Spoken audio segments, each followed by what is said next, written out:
Hey, everybody, welcome back to Beer Time with Big Bird, that wonderfully wacky show where once a week we sit down, I crack open a new beer, give the old sniff test, give her a taste, give her a nice little review, and then talk about anything else that's on my mind that's semi-beer related. As you may be aware, we are in the middle of a sober July, and so this is going to be the second installment of the non-alcoholic beer series. So last week I cracked open this thing from Sober Carpenter, a Canadian solely non-alcoholic brewery up in Canada. I think it was in Montreal, maybe. I don't quite remember offhand, but it was supposedly an IPA, and I was not real thrilled with it for a number of reasons. And I had picked up a couple other different craft beer, non-alcoholic beers at the time, and I decided I better kind of continue to drink those throughout the week to try to acclimate my palate to the world of non-alcoholic beers, because it's just a whole new world. And let's just say the other craft beers that I got at the time were unimpressive, might be the word, and did not, let's just say they were not going to be good candidates for the beer show. They all essentially tasted exactly the same, with what I think I talked about last week, some very, very subtle flavor differences. But today I went and met up with some friends of mine at a little going away party for someone that was leaving their current job. And the bar I was at had some non-alcoholic Heineken beers. And that was the first non-alcoholic beer I've had that actually tasted pretty similar to like regular beer and was actually pretty good.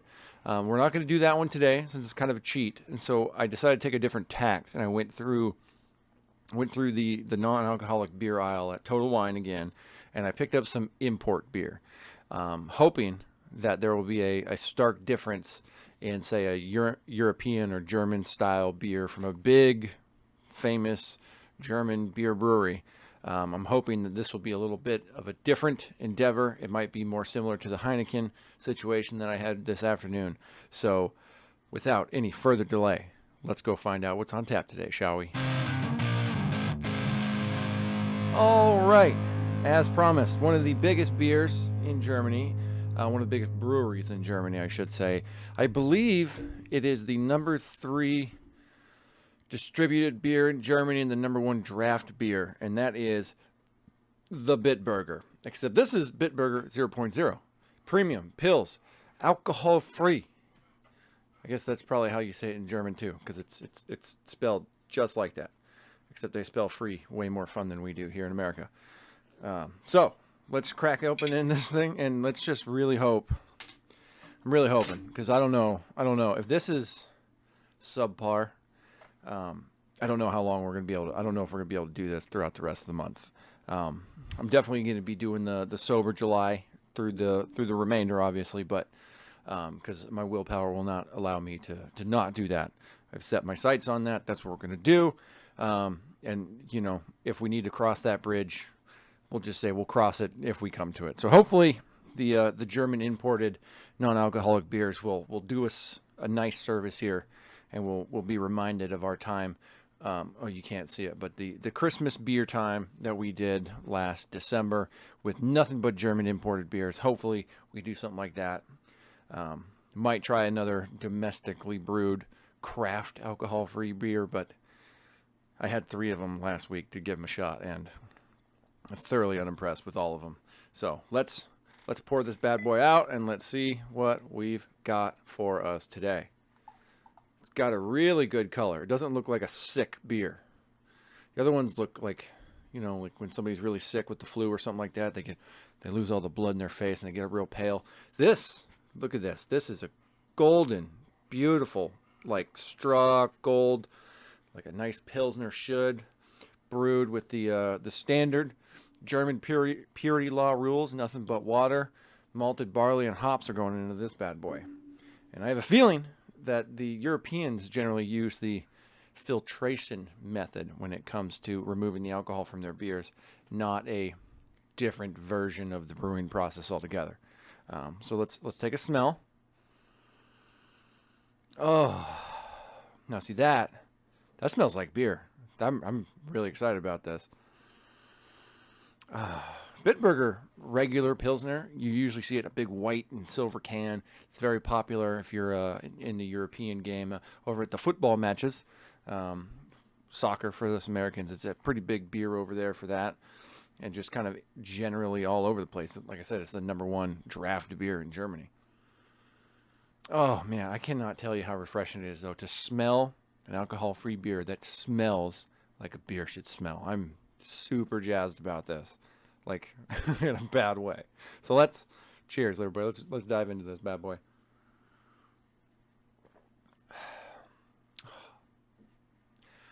That is good. That's a good, solid beer, man. That is, oh, I'm so jazzed right now. Look at that. Okay, everybody, scratch everything I've ever said about non-alcoholic beers. Now, this, if you like a nice German Pilsner beer, this is it. This is the game that you want to get. Oh, I'm so excited. I got 2 other German imports out there, all from big German breweries, some of which we did up in the Christmas beer time beers. So I'm very excited because if they're anything like this, I'm into it. Oh, you can smell like the maltiness. You can taste the maltiness. It doesn't taste like it's like it doesn't taste less than. A little less in the full body, a little bit less, but good Lord, I feel like I'm drinking a beer right now. This is exciting, everybody. Yeah, real crisp maltiness, that just like you'd have in a standard German Pilsner. Nothing really extra. There's no acrid, any acrid taste on the back end. It's crisp. It's clean. It's a nice Pilsner malt forward. Just hits you right there with a little bit of a hop lingering on the back end. So excited about this. Thank you. This has been a long road trying to get here. I was feeling real demoralized about this whole thing, thinking that the beer show was just screwed for July. I don't know why I'd picked July. I just did it because 4th of July was over, and it just seemed like the right time to do it. My birthday is next week, so happy birthday to me. And I was like, that's dumb. Why would I? Hey, but I planted my flag and said, these are the 30 days I'm going to do it, and that's what we're going to do. And now I'm really excited. I could still have beer on my birthday that tastes like I'm drinking beer. Oh, I'm so happy about this. I'm really excited for the next couple beer shows now because I have a good feeling about these German alcohol-free beers. Oh, okay. So the beer's good. Definitely buy it. It is 0.0% ABV, obviously, because that's what we're doing this month. Good Lord. Thank you, Germans. How often do you get to say that and not be ironic? I'm jazzed about this. I got to collect myself here for a second. So I did want to talk about one specific thing today because I keep getting asked it from a lot of people. Strangely, when I went to the bar today, I thought maybe I'd get made fun of a little bit for drinking non-alcoholic beer. Not gonna lie, I didn't order one at first. I had a Coca-Cola just because I was like, yeah, man, I'm just not drinking this month. Not looking for judgment, And the bartender was like, I got a couple non-alcoholic beers. There was a St. Pauli's Girl, which is good, generally a good imported German Pilsner, and I actually have some alcohol-free St. Pauli out there. I did not have that today. I ended up having Heineken. Again, good though, very good. If you like Heineken and you don't want to drink alcohol, then have an alcohol-free one because they're pretty dang similar. Oh, and so anyways, to get back to the real matter at hand here, why am I doing this? There's been a lot of questions about it. And I've talked about it on the podcast before. I got a psycho cat running around in the background right now. It's kind of distracting. Cat, you're crazy. I don't know what you're doing right now, but I'm not that into it. Okay, so why am I doing this? I'm doing this because really no other reason other than, I've talked about it on the show before, like I said. I think everybody once a year at least should take a nice chunk of their year and give up some of their vices. beer is definitely a vice for me. I do drink a decent amount of beer. I really like beer. I'm not opposed to having at least a beer a day when I come home from work, or Fridays generally after work. I get off work early and I swing by one of the breweries, and I'll do some show prep for the show at the brewery, and I'll have a beer while I'm there. And I just thought it probably would be a good thing to give up. And so I planted my flag. I said, this is what I'm going to do this month. We'll figure out the rest from there. A little complicated to do when you do a beer show, but thank goodness for good quality alcohol-free beers from the Germans. Shout out Germany. That's just really good, man. This is just a good, solid Pilsner beer. I am super into this. But I highly encourage everybody, whatever one of your vices are. I think I probably got into it when I got married to a Catholic. And in the Catholic faith and tradition, they generally do this once a year around, I think it's before Easter, I want to say. I'm not Catholic, so I can't be judged that much for it. But they have a period called Lent where they give up a vice for 40 days. And I've always tried to participate in that with my wife to some fashion. And this year I might end up doing two different things, and because I'm doing this month. But for Lent this year, we'll have to give up something else, and that'll be fine. But giving up a vice, something that you may not be addicted to, we'll say, particularly in the world of alcohol, that can be a big problem with a lot of people. But it's just a good way to kind of reflect on why you may or may not be partaking in this activity or enjoying this type of beverage. Or some people I know might be giving up sugar, like any sugar, any added sugar, any refined sugar, something like that. That's always a good thing. It's always good for your health. Beer's really, really good, but good Lord, a good beer's got a lot of calories to it. So there's some health benefits there. Obviously, alcohol itself is, let's be real. It's a toxin in some capacity. It's generally not good for you necessarily. I know there's a new study comes out every other month said, a glass of red wine every day will keep you living till you're 125 or whatever. But on the whole, alcohol is not necessarily something that is super beneficial for you. We'll say that safely.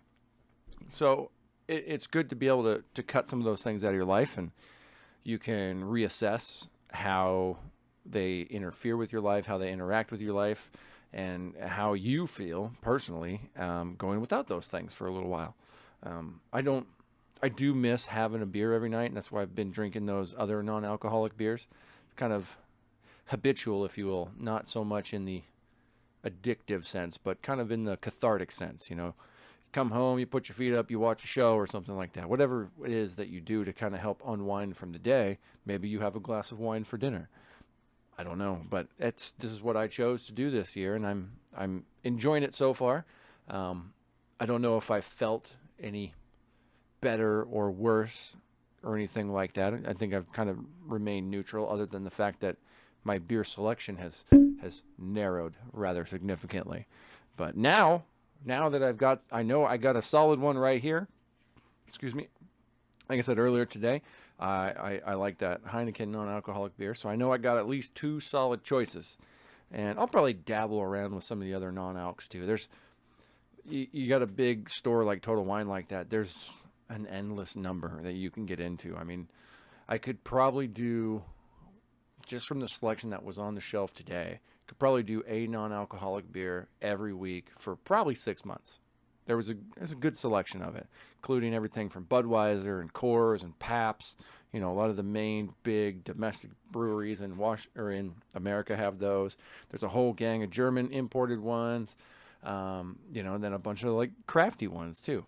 So I might dabble into some more of the crafty ones. I don't want to hate on them just yet, but the three that I did have were from three separate breweries, and they were all essentially tasted the same. And I think that's probably because they used the same type of method to get to that. I'm going to have to verify how the Germans do it, but I have a feeling that it's via the filtration process versus the stopping the fermentation process early and this, that, and the other thing, which it just does not taste like a beer at that point. This doesn't taste the same as a full-on regular German Pilsner, but I mean it's that close compared to that IPA I had last week was just a whole nother world. It was like a whole nother beverage altogether. It just didn't even didn't remind me of beer that much.